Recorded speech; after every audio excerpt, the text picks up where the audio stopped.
Hey everyone, and welcome back to the deep dive. So, look, I know, like a lot of you out there, I'm always trying to keep up with what's new in AI, right? And especially which tools can actually help us get more done, understand things better.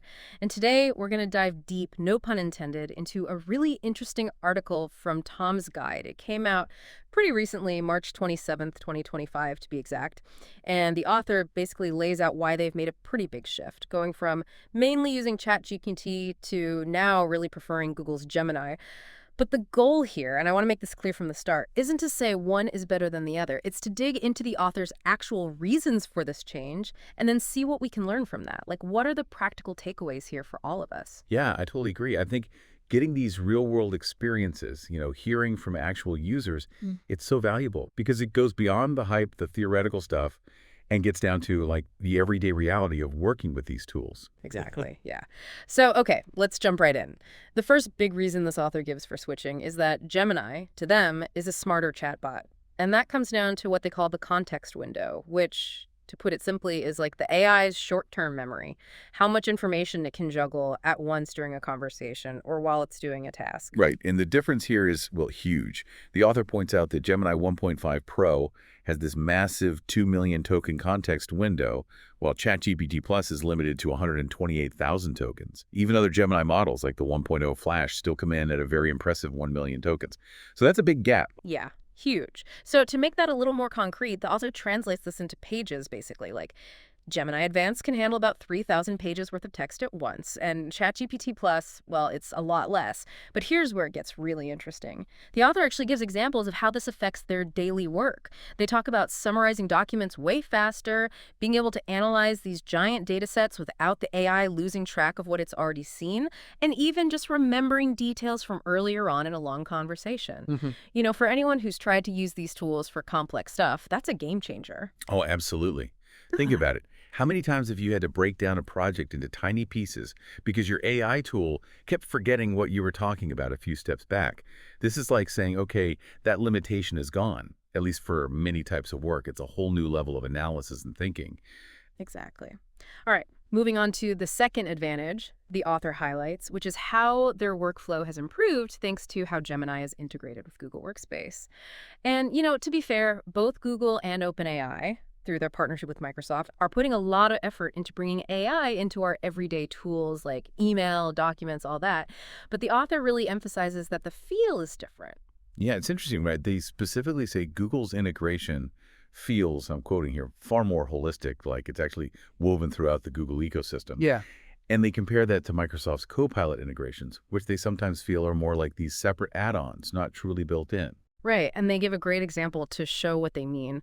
So Copilot can definitely summarize a Word document, but Gemini can actually pull in information from, say, an email you just got or even a presentation you're working on. And then it uses all of that to tailor the summaries and suggestions it gives you in Google Docs. It's like everything is connected in a much deeper way. The author also mentions that they personally find Copilot's constant suggestions a bit intrusive, while Gemini lets them work until they actually decide they need help. So, it brings up this question of how we want to interact with AI. Do we want it constantly there or more in the background? That's a really key point, yeah. It seems like Google is going for this more user-initiated approach, where Gemini is powerful but waits for you to call on it. And Microsoft, they seem to be leaning towards AI being more actively helpful. Neither one is wrong. It just depends on what kind of user you are. Exactly. All right, the third point where the author sees a clear advantage for Gemini is in image generation. Now, to be fair to OpenAI, they've made some big improvements there, especially with their new ChatGPT 4.0.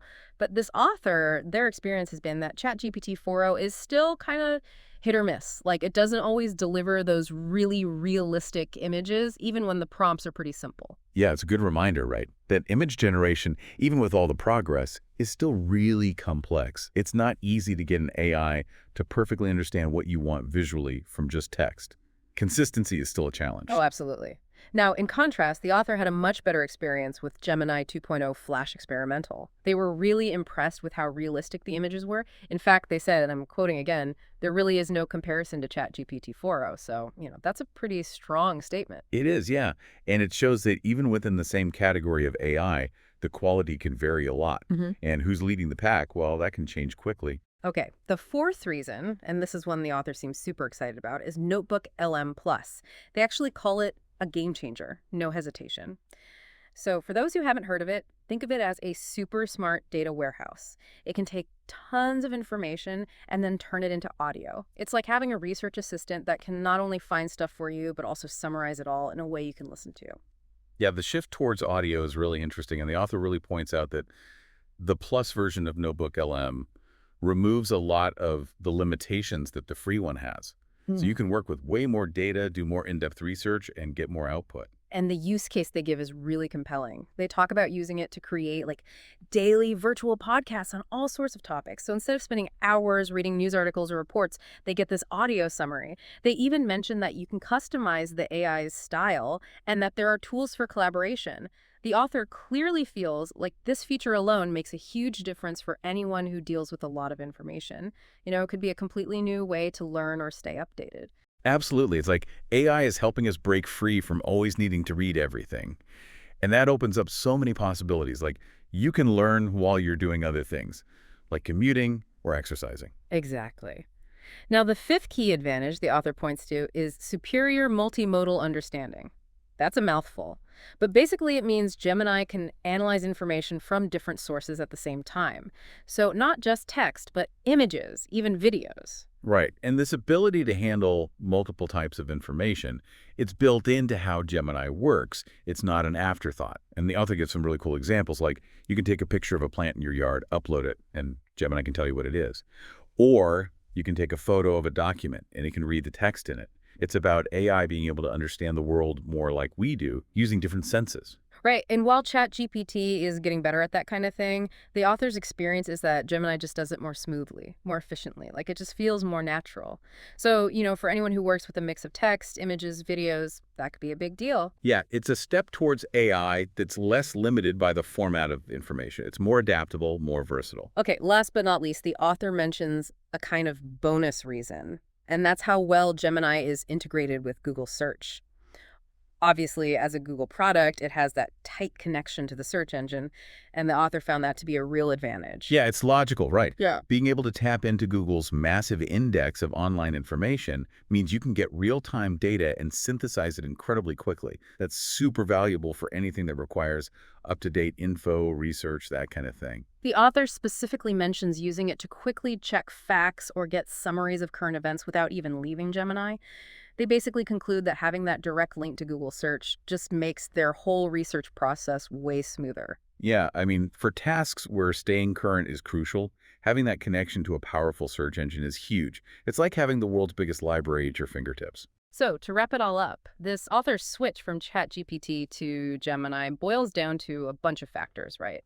The larger context window, which makes for a smarter chatbot experience, the really smooth integration with Google Workspace, better image generation, the whole new way of dealing with information through Notebook LM Plus, a more natural way of handling different types of media, and of course, that direct connection to Google search.